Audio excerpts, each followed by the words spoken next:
Hello and welcome to a special episode of the Genre Fiction Podcast. I'm your host, Anne Freeman, and today we'll be reversing roles as I chat with Jack Roney about the relaunch of his novel, The Ghost Train and the Scarlet Moon. Welcome to the show, Jack.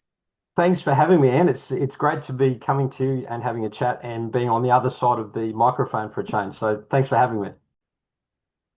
That's right. And I'm going to put the pressure on today and ask all the hard questions because some people shouldn't have power. So, Jack, it's very well known that you started out writing crime fiction and that was inspired by your decades of police experience. Wondering, how did you transition into writing a speculative historical mystery? I think I kind of fell into it. There was no deliberate plan. It just the idea struck me. So yeah, my writing. I often talk about this. My writing started from. It was more of a cathartic way to kind of purge myself of all the darkness that I was carrying around after being a child protection detective and a police officer for over 30 years. So I kind of naturally lent into crime writing initially, and part of that was just self-therapy, and then I started to just enjoy the art of writing and trying to tell a really good yarn, telling the truth about the world, or my truth about the world through fiction. So that was kind of what got me started on this writing journey, writing crime fiction. But then just out of the blue, I was taken by this story about the Camp Mountain train crash that happened just outside of Ferny Grove in Brisbane, where I live. It's a strip of bushland between Ferny Grove and Samford Village. And so where I live is kind of just on the outer suburbs and sort of on the fringe of bushland. And I was going for a bike ride on this bicycle track, which I discovered was the remnants of an old train line that used to run from Ferny Grove all the way out to Dayborough. And then I discovered a plaque on the side of the pathway. This is in this really nice bushland track. There's these cuttings where you can imagine this old steam train cutting through the bushland. And I started to find out more about this train crash that happened on Labor Day 1947. And sadly, 16 people died on that day. Many others were injured. And it's still, to this day, Queensland's worst ever rail disaster and one of the worst rail disasters in Australia. And what struck me was that so many people that live in the area don't know the story because since then, a lot of new families have moved in, the housing estates have expanded. Back then, that was kind of just bushland. Now it's the suburban sprawl has reached out to that area, and it's just kind of consumed where the old train line used to be. Uh, and that train line was ripped up in about the 1950s. And I was just struck by this story of this train crash, and it just kind of it got its clutches in me, and I just felt I had to write this story. And so there was certainly no intention. I'd never planned on writing the story up until then. I'd only ever written crime fiction. But this story of this train crash really took me, and then I started to come up with ideas around how I could weave in a second storyline about this rare lunar event, a super blue blood moon, and how that happens every 35 years. And these two storylines converged, and I just felt I had to write this story, and I had really no intentions of where it was going to take me. And then in the end, I end up writing the story, a historical mystery with a twisted time travel, which coincides with a rare lunar event. You've read the book, so you know the story. So that's kind of it. It tapped me on the shoulder, and I just felt that I had to write it. It certainly comes across that way. It feels like a fully formed something that existed before perhaps you took your bike out for a ride that day. It's really interesting. The book opens with the train crash itself. So the prologue is written from the perspectives of those traveling on the train that day. And I think obviously you've done a lot of historical research, and I'd love to touch on that briefly.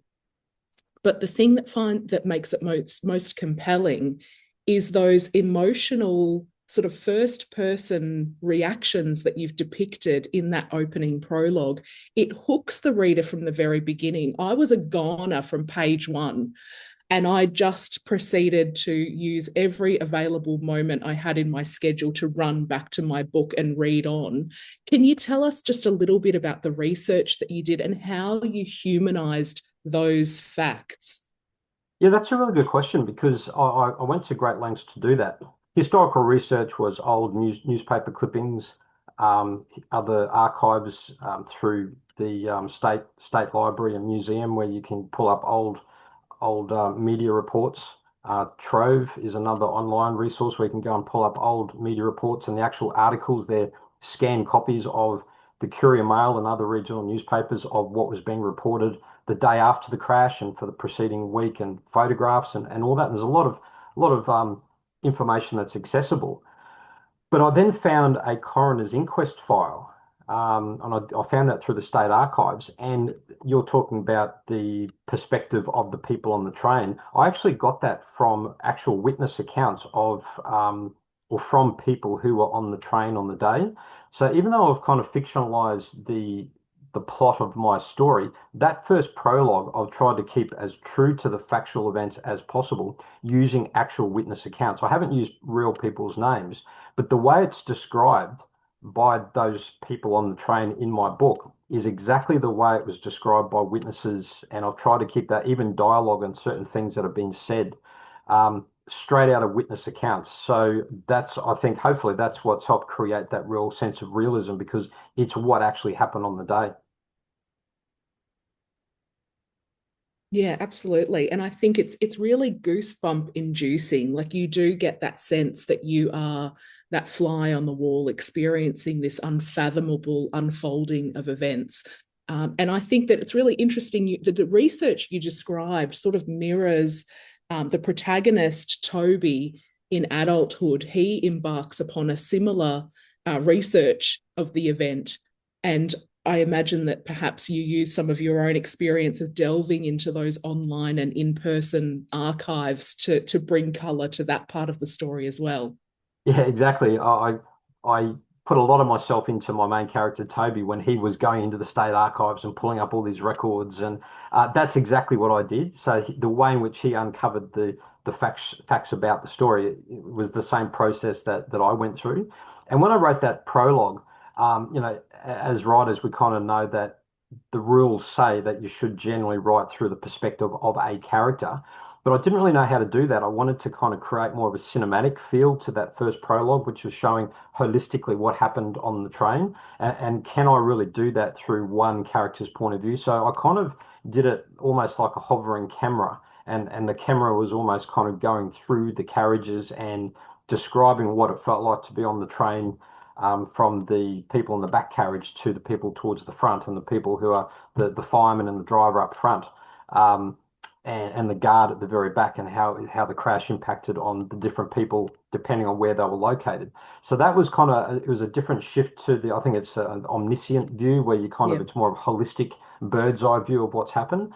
And I kind of deliberately did that to set the scene in the prologue, to really paint an accurate picture of the the trauma and the disaster of this incident, to really immerse people into what really happened, and trying to do so that in a way that wasn't disrespectful for the people that were involved, and to try to tone it down so it's not too gruesome because it was a horrific incident, but in a way that's engaging and people can understand the seriousness of what actually happened. And then from that point on, as we move into chapter one, we start telling the story through the point of view of our main character, Toby.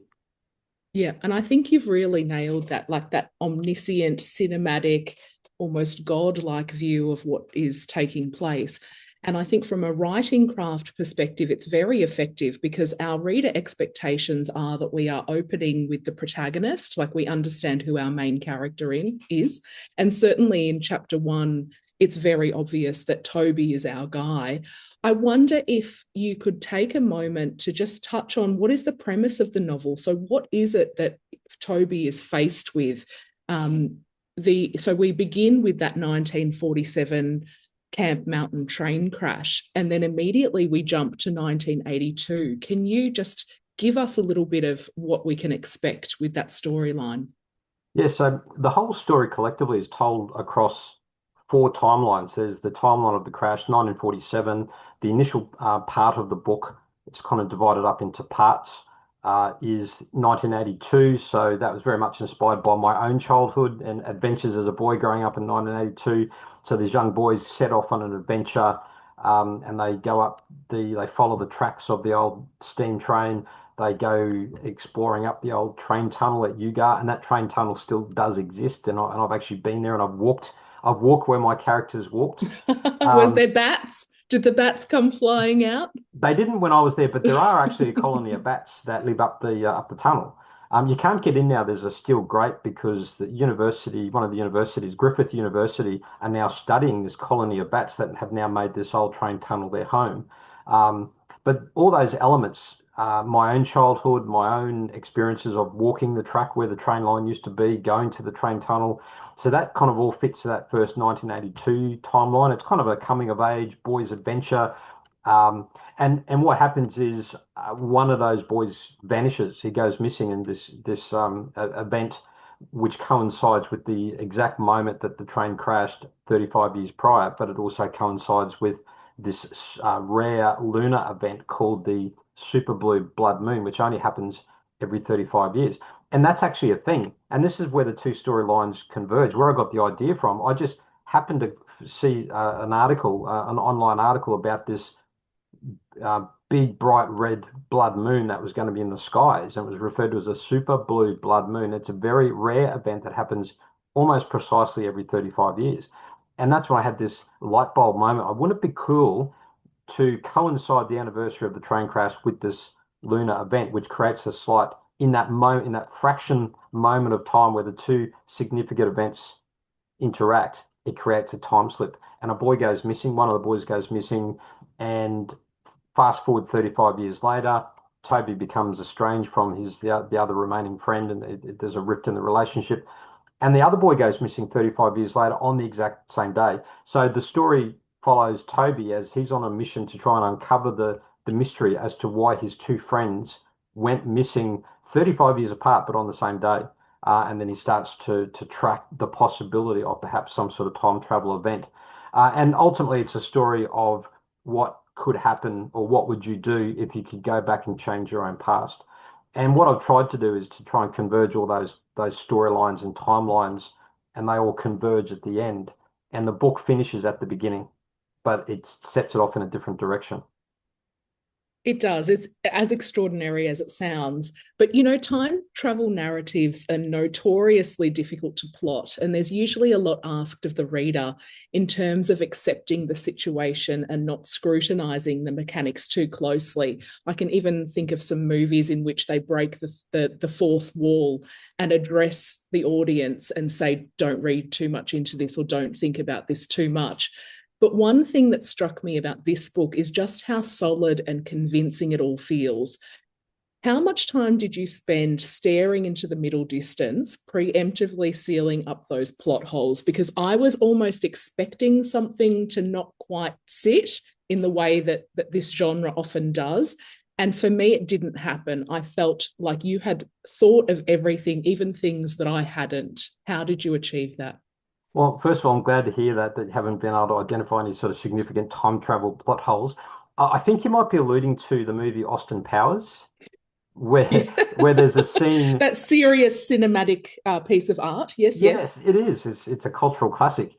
There's a scene there where Austin is talking to Basil, and Basil's explaining, "We're going to send you back in time on this secret mission." And then Austin starts saying, "So what are you saying? You're going to send me back to 1967, back to before I was frozen in 1967?" And then he goes cross-eyed and says, oh, "I've just gone cross-eyed. I can't. My head can't get around this." And then Basil says, "Don't worry about that too much. Just enjoy the movie." And Austin looks to the camera and says, "Yes, and that goes for you too at home." So Exactly it's that. I kind of that think mess. there might be one in Hot Tub Time Machine as well, to Yes. quote another important art house film. Another classic. Yeah, so I think with any of these time travel movies or books, sometimes viewers or readers can not get caught up so much in the fact that, well, time travel is not real anyway, but they seem to accept that notion. But it's, well, hang on, how could this happen? It's that time travel paradox of, can you be at in two physical places at once? If you were to go back in time to your own past and your two selves were to interact, is that physically possible? And I went down rabbit holes when I was researching this about quantum mechanics and theory of relativity, and I went into all so I for days and days and days I could have. I think as authors we like to show the reader just how smart we've become through the research we've done. But yeah, look, it had the potential to really do my head in, but I wanted to do it in a way that if I'm going to embark on this treacherous journey of writing a time travel story, it has to kind of work. And even things like how do I show that historical records have changed, digital records versus print records, and because something happened in the past to change the course of history, that the documented records have also changed. Things like that. So, and trying to also immerse the reader in the setting. So, when I've taken the story back to 1947, how was the world different to 1982, and how was it different to 2017? And then I even had a crack at talking about what the future might look like in 2052, 35 years apart, and then it cycles back to where it all began. So yeah, it was really tricky. It was definitely the hardest part of writing the story is to have all these coinciding timelines, and to make them all dovetail in a way that made sense, but also adding the added element of the time travel and how that affected things. It was very tricky, very complex, and I spent a lot of time plotting and making sure that I had plugged up all the gaps, and hopefully, for most part, I have. I think you definitely have. I think there's a feeling as a reader where you're worried that you're going to realize something that will take you out of the world, that it'll somehow tarnish it, or you won't be able to play along anymore. And that moment never came for me. And really, down to the final page, I was so delighted that you were able to see it through to an end that wasn't expected, but somehow felt completely right and inevitable anyway. Yeah, thank you. And with again with crafting time travel stories, there's all the nuances as well, the little things, keeping in mind how things might change because, if you go back to your own past, how, you're going to set the world or your life into a different trajectory. One example, Back to the Future is another great movie that I love. The series we all love Back to the Future. It's probably inspired a lot of time travel stories. I watched a video on YouTube recently how they analyzed the nuance and fine-grained detail that the writers went into to make sure that things were correct. And they showed all these examples that you wouldn't normally pick up when you're just watching the movie. One that comes to mind was at the beginning of the story, the town square or the shopping center is referred to as Two Pines Shopping Mall. And then when Marty goes back in time and he takes the DeLorean back to the 1950s It's the and estate. yeah, he crashes Yeah. into that same estate before the shopping center is built. And when he crashes, he knocks down one of the trees, one of the pines. And then later on in the movie, when he returns back to the future, it's now called One Pine Shopping Center because in the past he knocked down one of those trees. So all these tiny, miniature details that you have to be aware of when you're looking at the consequences of going back and changing the past. Yeah, that's wonderful. And I think that really rewards those attentive readers or attentive viewers as well. And we love that. I think as readers, we like to think that we are the most attentive, maybe the most intelligent. And being rewarded for that attentiveness is really enjoyable for readers. So we touched on the fact that this book has a wonderful cinematic quality, and that Back to the Future was perhaps, how could it not be, a cult classic, one of the inspirations. Certainly, as a fellow kid from the 80s myself, it was on high rotation in the VHS for me. Was there any other films or stories that inspired you? I got the feeling of Jumanji as well, in that sort of time travel, changing the past, a coming of age story of, school age children. Was there anything else that inspired you? Yeah, I definitely think that the coming of age side of things was a big inspiration. There's the movie called Stand By Me, which is based on a Stephen King novella called The Body.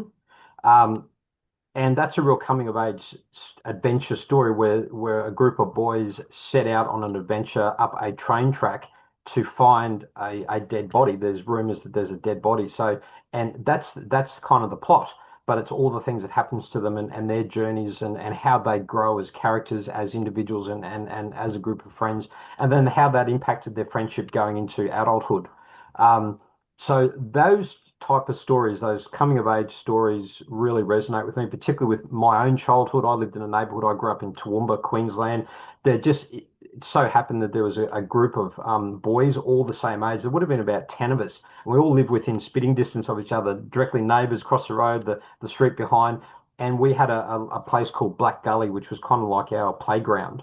Um, and it was like just a bit of a patch of bushland where a creek ran through. We'd go crayfishing and we'd go up the stormwater drain chasing bats and all. I've got a chunk of skin missing from one of my ears from where a boy threw a rock at me and hit me in the head. I'm covered in scars from my childhood adventures.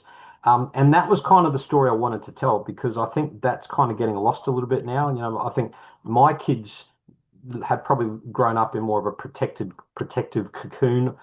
We'd probably been more protective of our kids compared to what I was and you probably were back in the 70s and 80s, where the only rule was come home before it gets dark or come home when it gets dark. And that was about the only rule. So I really wanted to show that element of what it was like growing up in the 1980s, and that's a big influence in that coming of age theme. That's one of the things that I loved most about it, I think, was that kind of wild childhood. And you're right, when children are sort of a bit more sheltered, a bit more monitored and protected, they don't have that space to go on those adventures by themselves. And this really took me back to that moment. And there was also really sort of formative experiences. So Toby having his first crush and, that feeling of awkwardness when that person approaches. There was these beautiful sort of nods to, adolescence, I suppose, and being on that precipice of almost teenagehood or almost young adulthood that were really beautiful. In addition to all of the adventure and the intrigue, there was also these really soft elements that really brought the humanity to the story as well. So it sounds like this project was all consuming. You've spoken about a lot of research, quantum physics, really. Like, I doubt you have to delve into that for your crime fiction. So, what was the process like with writing the manuscript, and what did you do with it once it was finished?